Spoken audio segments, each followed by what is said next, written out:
আমাদের দেশে সব গর্ভবতী মেয়েদের একই প্রত্যাশা, তিনি যেন একটি সুস্থ, সুন্দর ও ফর্সা সন্তানের জন্ম দিতে পারেন।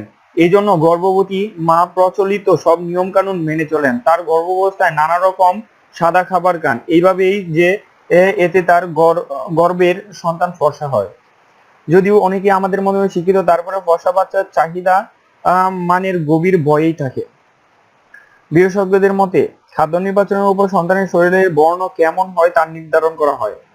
এটা নির্ভর করে তার বাবা মার কাছ থেকে যে জিন পেয়েছে তার উপর। তবে প্রচলিত ধারণা যে গর্ভবতী অবস্থায় যেসব খাবার গ্রহণ করা হয় তার উপর ওর বাচ্চার বর্ণ নির্ভর করে, এতে বাচ্চাও ফর্সা হতে পারে।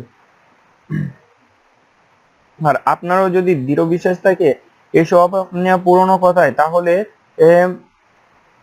এসব সাদা খাবার আপনার পছন্দ তালিকায় যোগ করতে পারেন। যদিও এসব খেয়ে বাচ্চাদের রং ফর্সা হবে এমনই নিশ্চয়তা কোনো চিকিৎসকই দিতে পারেনি, তাহলে গর্ভাবস্থায় আপনি ওইসব খাবার খেতে পারেন।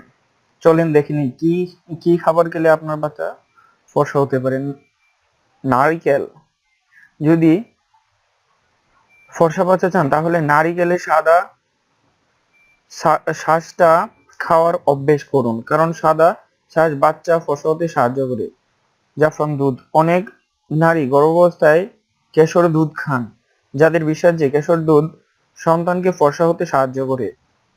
কেশর গর্ভে বেড়ে ওঠা বাচ্চাদের ত্বকের বর্ণ উজ্জ্বল করতে সাহায্য করে।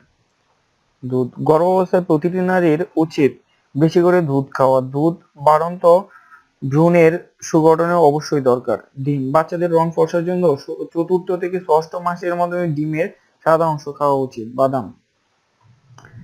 আপনি যদি ফর্সা বাচ্চা চান তাহলে গর্ভাবস্থায় শুকনো বা ভেজা বাদাম খান।